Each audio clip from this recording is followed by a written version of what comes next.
welcome back to the podcast.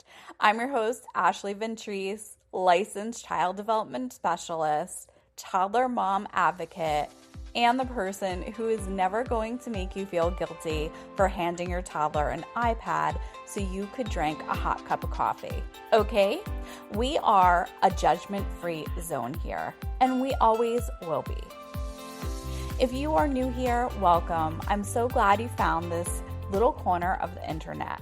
This podcast exists because toddler moms deserve real information from someone who actually understands child development, delivered without the mom guilt and without the unsolicited opinions. So if that's what you've been looking for, hit follow right now because you are going to want to come back every single week.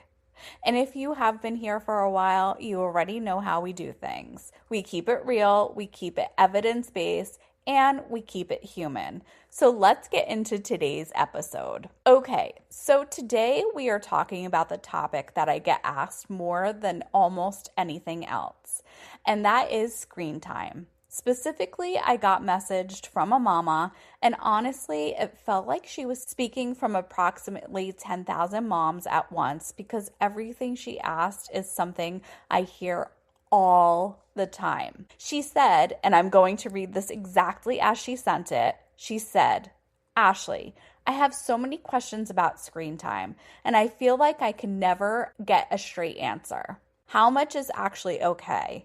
My toddler loses his mind when I turn off the TV, like full-blown meltdown. And I don't know if I'm doing something wrong. I also keep seeing these educational apps advertised, and I don't know if they actually are helping him or if I'm just being sold something. And one more thing, he watches the same show on repeat every single day.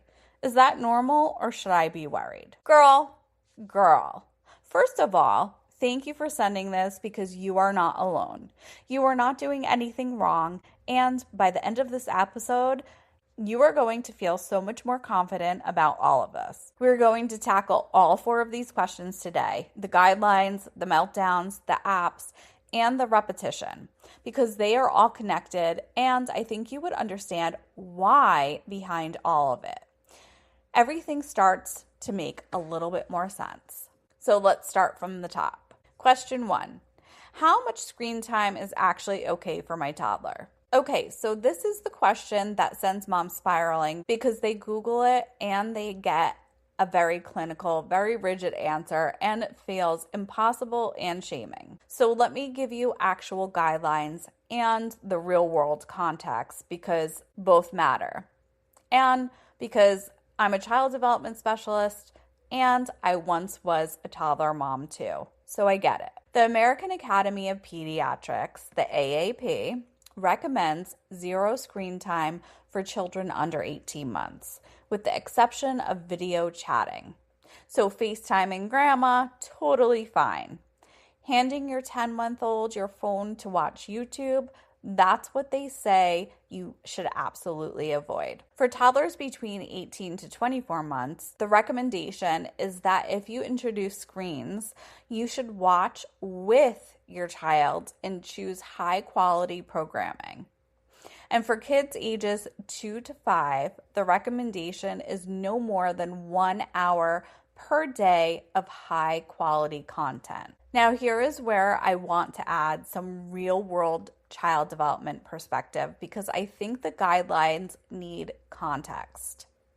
These guidelines are not a pass-fail test for your parenting. They are a framework based on research about optimal development, and the research is real and it matters. But the research also tells us that what your child watches and whether you watch them matters just as much as how long they watch. Okay, so a toddler watching 45 minutes of high-quality, language-rich programming while you sit nearby and occasionally comment on what's happening on screen time. That is a very different experience than a toddler passively watching fast-paced, overstimulating content alone for 45 minutes. Same amount of time, completely different developmental impact. Now, you're going to want to listen to next week's episode because I will be sharing my favorite shows for your toddler to watch. And this is going to be based off of this passage. So what the research consistently shows is that excessive passive screen time, meaning your child just sitting and consuming without any interaction, is associated with delays in language development, reduced attention span, disrupted sleep, and decreased physical activity. And that makes sense when you think about it from a developmental perspective. Toddler brains are built to learn through movement, touch, interaction, back and forth conversation, and sensory exploration. A screen can't give most of that. I also want to state that children who watch more screen time get used to instant gratification.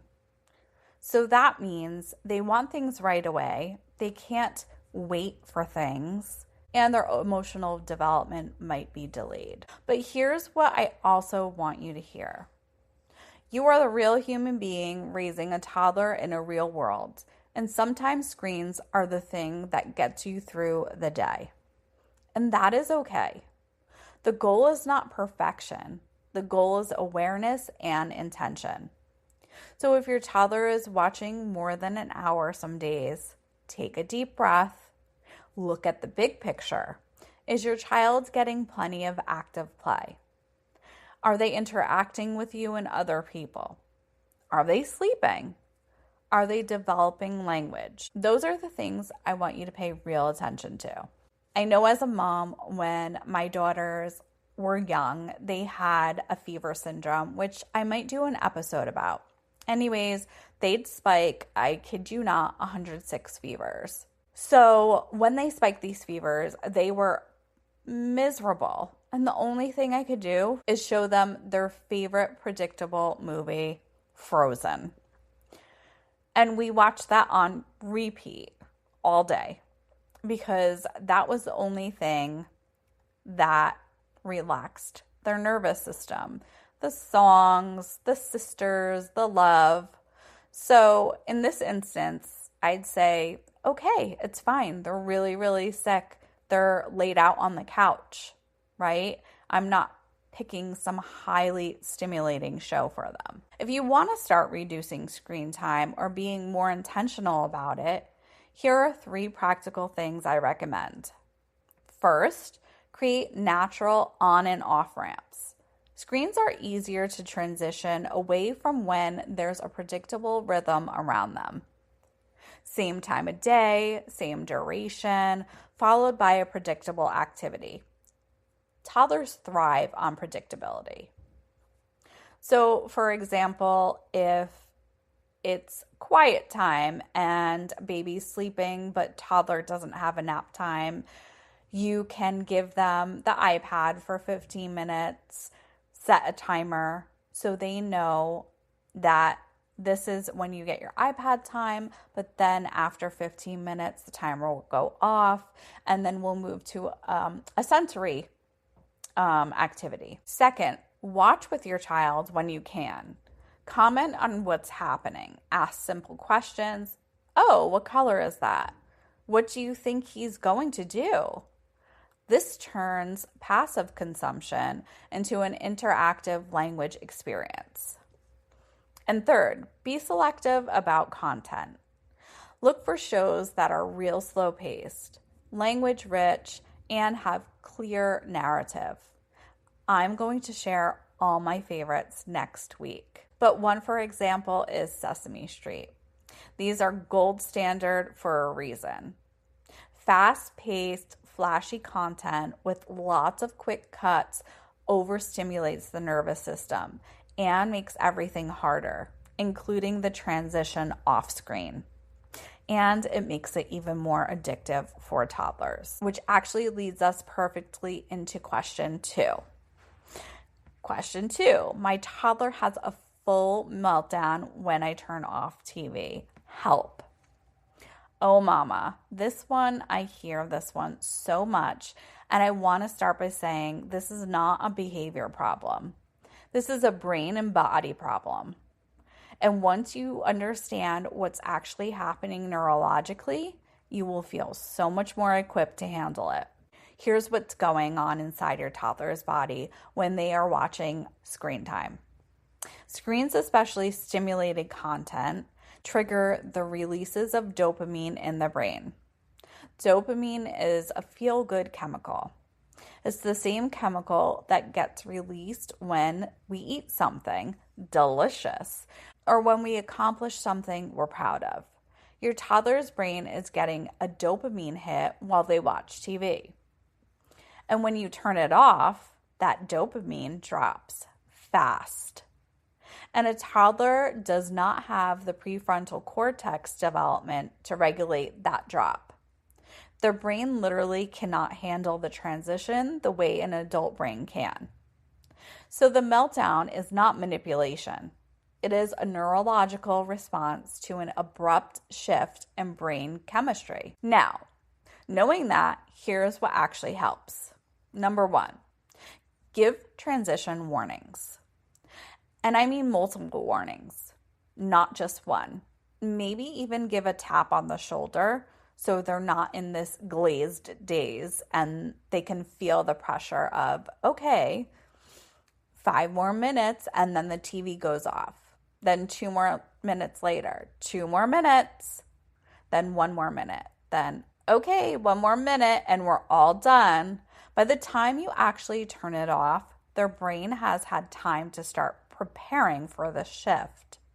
This sounds simple, but it genuinely is effective because it gives the nervous system time to adjust. Number 2, have a plan for what comes next before you turn it off. When the TV goes off, we're going to go have a snack. Or when the show is over, we're going to play with your Play-Doh. The brain transitions better when it has something to move toward rather than just experiencing a loss. Give them the next thing before you take away the current thing. Number 3, validate the feelings while holding the boundary. This is big. You can say, I know you're really sad that the show is over. It's hard when fun things end. The TV is off now and we're going to go have a snack. You are not negotiating. You are not turning it back on, but you are acknowledging that their feelings are real and valid because they are. That validation actually helps regulate the nervous system faster than ignoring the emotion does. Number 4, reduce the overall dopamine spike during screen time by choosing slower, calmer content. The more stimulating the show, the bigger the dopamine hit, and the harder the crash when it ends. This is one of the practical reasons I recommend Bluey over something with rapid fire action sequences. The transition off of Bluey is almost always easier than the transition off of something more intense. And we'll talk about this next week. And number 5, and this one is for you, mama. Do not feel like you have caused this or that you are a bad parent because your child melts down when screens turn off. This happens in households across every demographic, every parenting style, every screen time amount. It is a developmental reality. Your job is not to prevent the feeling. Your job is to hold the boundary with warmth and help them through the feeling. You are doing the right thing by turning it off. Keep doing it. Question 3. Are educational apps actually beneficial or just glorified babysitters? Okay, I love this question so much because it is such a smart thing to ask, and I don't think moms get the real answer to it very often. The honest answer is it depends entirely on the app. And most apps marketed as educational are not actually educational in the way your toddler's brain needs them to be.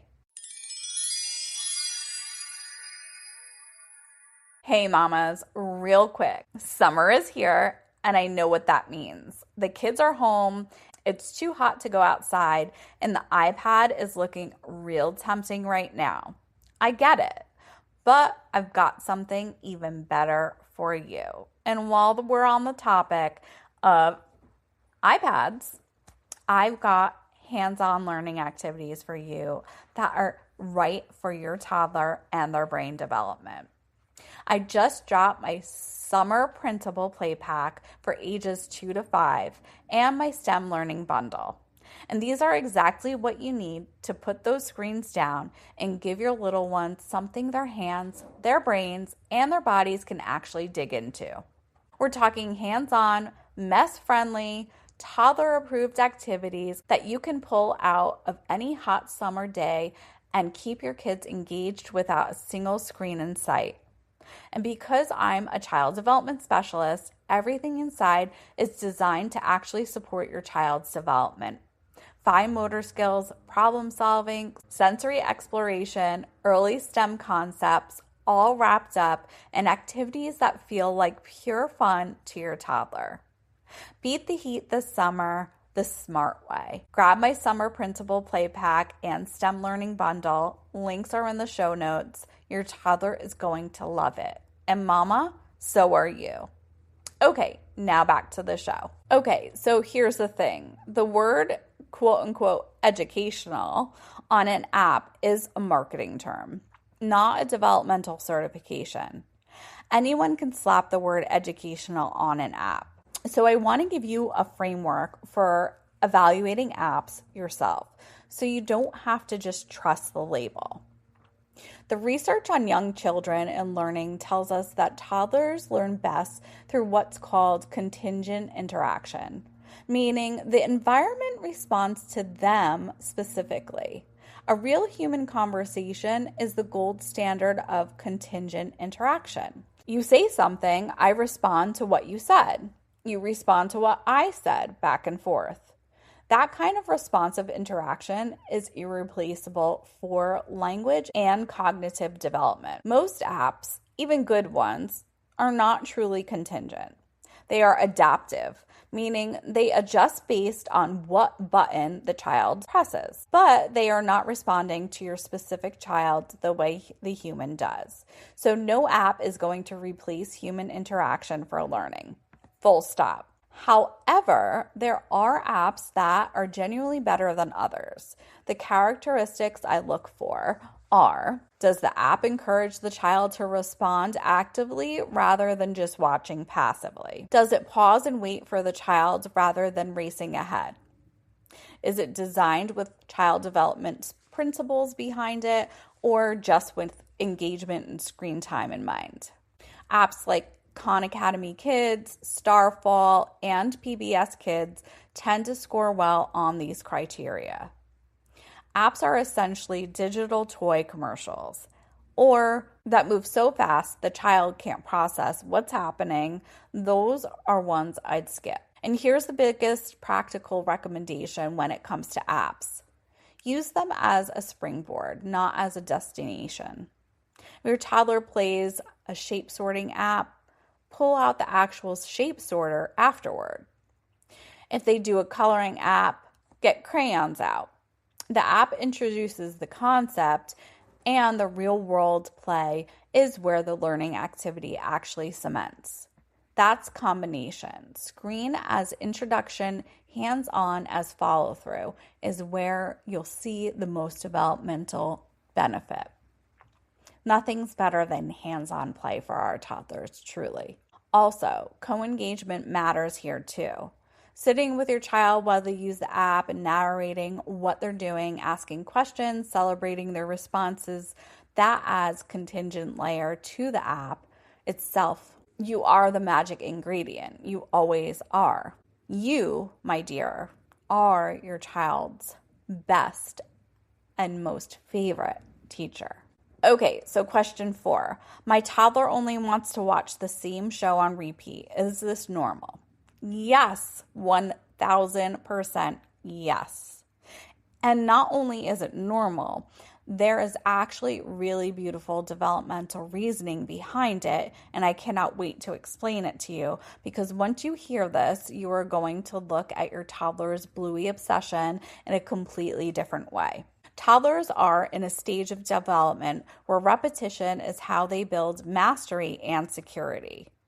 When your toddler watches the same episode of their favorite show for the 30th time, their brain is not bored. Their brain is working. They are noticing things they didn't notice before, predicting what comes next, and feeling the satisfaction of being right, processing the emotions and social dynamics of the characters at a deeper level each time, and regulating their own nervous system through the comfort of something familiar and predictable. This is actually the same reason why toddlers want you to read the same book over and over every single night. Same reasons they want you to sing the same song at bedtime. Same reason they want their mac and cheese made the same exact way every time. Repetition is how toddlers make sense of the world. It is a feature of this developmental stage, not a bug. They want predictability. It feels comfortable to them. There is research, genuinely fascinating research, showing that children learn vocabulary and narrative structure better from repeated viewing of the same content than from watching a variety of different shows. Because each time they watch it, they can focus on different details. The first time, they're just taking it in, right? By the 5th time, they're noticing specific words. By the 15th time, they're internalizing emotional nuances. Their brain's doing incredible work every single time that this episode plays. It's almost like every episode has some newness to it. Now, should you be concerned if the repetition becomes so rigid that any deviation causes extreme distress? That's worth paying attention to and worth bringing up to your pediatrician. But a toddler who has a favorite show they want to watch on repeat, that's completely developmentally typical. And honestly, there's a gift in it for you too. You can probably recite an episode from memory, which means you can fold laundry, prep dinner, or sit down for 5 minutes, and that matters too, mama. Okay, so let's bring this all together because I want you to leave this episode feeling clear and confident, not overwhelmed. Screen time guidelines exist for developmental reasons. Passive, excessive screen time does affect development. But what your child watches, whether you engage with them around it, and how you transition off screens matter just as much as how long they watch it. 1 hour a day of quality content is the guideline. And the big picture of your child's overall development is what I want you to keep your eyes on. Meltdowns when screens turn off are neurological, not behavioral. Transition warnings, a clear next activity, and emotional validation are your 3 best tools. You are not failing, you are parenting a toddler brain. Educational apps can be genuinely useful when they are interactive, language-rich, and used as springboards to real-world activity, not as a replacement for human interaction. Co-engage when you can. You are the secret ingredient. And your toddler watching the same show on repeat is not only normal, it is actually developmentally productive. Their brain is doing real work every single time that episode plays. Let them have their bluey. Let yourself have 5 minutes. You are doing a great job. Screens are a tool, and like any tool, it's about how you use them, not about being perfect with them every single day. Don't forget to listen to next week's episode because I am sharing my favorites with you, and they are good ones. And I'm also sharing my not so favorites, and you are going to be shocked at one of them. Thank you so much for spending this time with me today. If this episode helped you, will you do me a huge favor and share it with another toddler mom who needs to hear it? Just screenshot the episode and send it to a friend, or share it on your Instagram stories and tag me. I absolutely love seeing that. And if you have a question you want me to answer on a future episode, just like the mama whose question we answered today, send it to me. My DMs are always open. I'll see you next week. Until then, you've got this, mama. I promise.